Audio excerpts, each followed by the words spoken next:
नमस्कार। इस अंक में आप सभी का बहुत बहुत स्वागत है। आज के इस अंक में 3 अगस्त को भारत के नए शिक्षा मंत्री द्वारा टीईटी को लेकर लोकसभा में दिए गए लिखित जवाब, जो पिछले 2 दिनों से सोशल मीडिया पर खूब वायरल हो रहा है, उस जवाब का विस्तार से विश्लेषण करें। वीडियो को अंत तक अवश्य देखिएगा। कल के मेरे वीडियो के कमेंट में बहुत सारे शिक्षक बंधुओं द्वारा मुझे जन्मदिन की ढेर सारी शुभकामनाएं भेजे हैं। मैं उन सभी शिक्षक बंधुओं को तहे दिल से शुक्रिया अदा करता हूं। सबसे पहले लोकसभा में जो नए शिक्षा मंत्री जी द्वारा टीईटी के संबंध में जवाब दिया गया है, उस कंटेंट को एक बार देखते हैं। पिछला जवाब जो शिक्षा राज्य मंत्री जयंत चौधरी जी द्वारा दिया गया था, ऑलमोस्ट वही जवाब इसमें भी लिखा गया है। केवल नीचे नाम बदलकर नए शिक्षा मंत्री का दे दिया गया है। अर्थात इस जवाब में कुछ भी नया नहीं है, वही पुराना रटा रटाया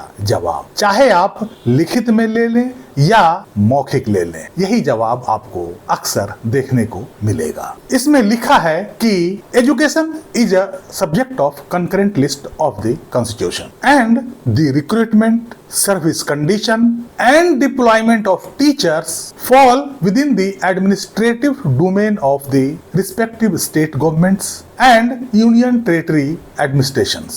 The information regarding teachers appointed prior to 2013 who may be affected by the mandatory teacher eligibility test requirement is maintained by the respective state government and union territory administrations. बाकी के 3 पैरा जो इसके नीचे दिए गए हैं, उसमें केवल और केवल सुप्रीम कोर्ट के 1 सितंबर 2025 के निर्णय का और 29 मई 2026 के रिव्यू पिटीशन के निर्णय के बारे में चर्चा किया गया है कि सुप्रीम कोर्ट ने टेट को सभी शिक्षकों के लिए अनिवार्य बता दिया गया है। उन शिक्षकों को 31 अगस्त 2028 तक टेट पास कर लेना अनिवार्य बताया गया है और सभी राज्य सरकारों को वर्ष में 2 बार टेट परीक्षा के आयोजन का निर्देश भी दिया गया है, ताकि शिक्षकों को टेट पास करने के लिए उचित अवसर मिल सके। कुल मिलाकर जो ऊपर का पहला पैराग्राफ का 2-3 लाइनें हैं, वही सरकार का जवाब है, जिसमें नीतिगत बातें लिखी गई है। बाकी के 3 पैरा में तो सुप्रीम कोर्ट के निर्णय का ही हवाला दिया गया है। शिक्षा मंत्रालय में जवाब का यह एक स्टैंडर्ड फॉर्मेट बना लिया गया है। जितने बार भी आप लोकसभा और राज्यसभा में टेट के मुद्दा को उठाएंगे, उतना ही बार यही जवाब चाहे लिखित रूप में या मौखिक रूप में सरकार की ओर से दिया जाएगा। अब समझते हैं कि इस जवाब का मायने क्या है, इसके पीछे छिपे रहस्य क्या है। आखिर केंद्र सरकार इतना अस्पष्ट जवाब क्यों दे रही है? केंद्र सरकार शिक्षकों के इस समस्या के प्रति गंभीर क्यों नहीं है? इस जवाब से तो यही लगता है कि या तो केंद्र सरकार सुप्रीम कोर्ट से टकराव नहीं चाहती है, या सरकार इस अवसर का फायदा उठाना चाहती है, या सरकार के इशारे पर ही यह सारा खेल रचा गया है। इसलिए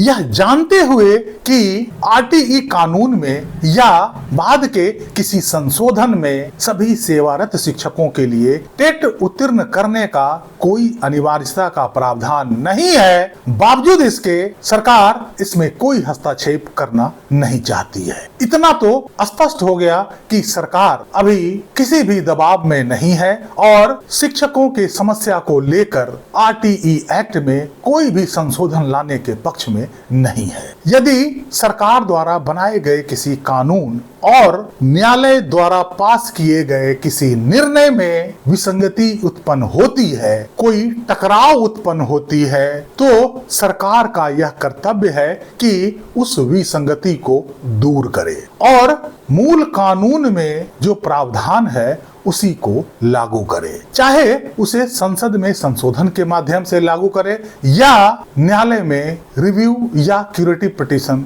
के माध्यम से इसे लागू करे। वसूल से तो इस निर्णय में केंद्र सरकार की ओर से ही रिव्यू पिटीशन लगाया जाना चाहिए था, लेकिन सरकार सारा तमाशा मौन बैठकर देखती रही और शिक्षक परेशान होते रहे। सरकार यह पूरी तरह से जान रही है कि सुप्रीम कोर्ट ने जो निर्णय सुनाया है वो आरटीई एक्ट के प्रावधानों के अनुकूल नहीं है, जिस कानून को संसद ने बनाया है। बावजूद इसके सरकार इस संबंध में अपनी कोई प्रतिक्रिया जाहिर नहीं करी है। हमारे देश में विधायक, सांसद, मंत्री, मुख्यमंत्री, प्रधानमंत्री, राष्ट्रपति बनने के लिए कोई न्यूनतम योग्यता निर्धारित नहीं है। यदि सुप्रीम कोर्ट कल को कोई ऐसा निर्णय पास कर दे कि सभी सांसदों, विधायकों, मंत्रियों को 2 साल के भीतर स्नातक की परीक्षा पास कर लेना अनिवार्य होगा, तो क्या उस परिस्थिति में भी सरकार ऐसे ही मूक दर्शक बनकर बैठी रहती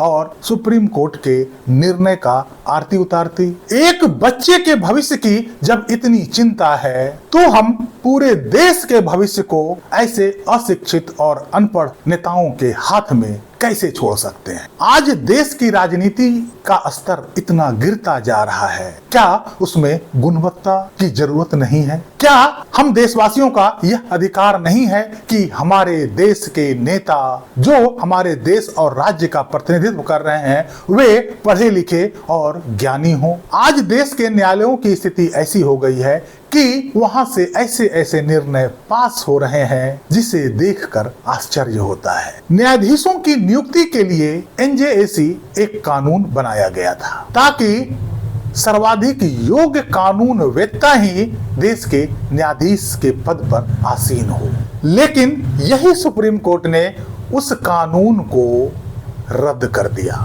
ताकि इनके कॉलेजियम सिस्टम पर कोई आंच नहीं आ सके। देश में पढ़े लिखे योग्य शासक हों ताकि देश का भविष्य सुरक्षित हो सके। देश में योग्य न्यायाधीश हो ताकि समाज में सुदृढ़ न्याय व्यवस्था कायम हो सके। क्या यह हम देशवासियों का अधिकार नहीं है? क्या उच्च गुणवत्ता की आवश्यकता केवल शिक्षा के क्षेत्र में ही है? अन्य क्षेत्रों में गुणवत्ता की कोई आवश्यकता नहीं है?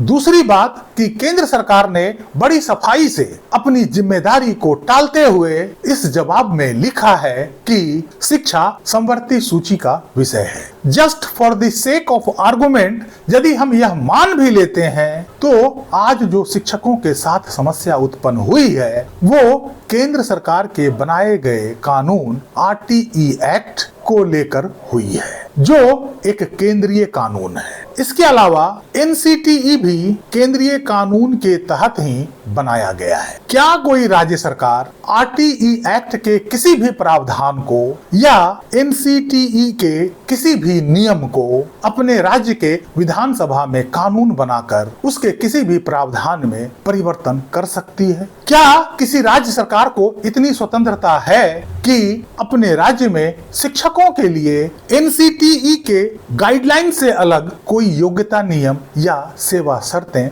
बना सकती है? यदि नहीं तो शिक्षा का समवर्ती सूची में होने का क्या लाभ है? इस तरह के जवाब से सरकार देश की जनता को मूर्ख बना रही है, क्योंकि शिक्षा को समवर्ती सूची में होने के बावजूद भी राज्य सरकार को इसमें लिमिटेड अधिकार मिला हुआ है। शिक्षकों का वेतन, उसका ट्रांसफर पोस्टिंग के अलावा राज्य सरकारों के पास और कोई अधिकार नहीं है। ना ही राज्य सरकार उनकी योग्यता निर्धारण कर सकती है और ना ही उनके लिए कोई नियम और शर्तें। राज्य सरकारों को इस संबंध में कुछ भी करना है तो उसे एनसीटीई के गाइडलाइंस के मद्देनजर ही करना होता है। जब शिक्षा मंत्री इस बात को जानते हैं तो आखिर उनके तरफ से इस प्रकार का जवाब देना कितना उचित है? आखिर इस जवाब से सरकार देश के शिक्षकों को क्या संदेश देना चाहती है कि राज्य सरकारें उनको इस समस्या से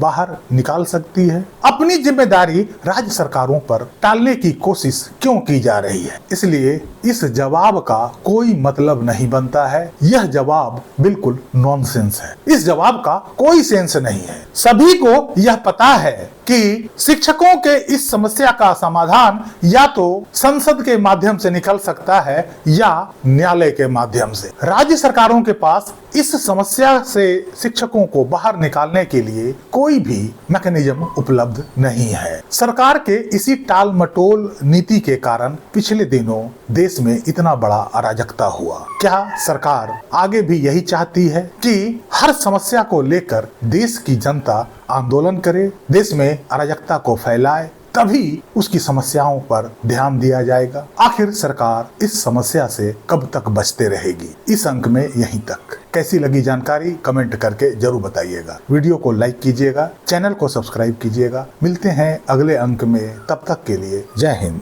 वंदे मातरम।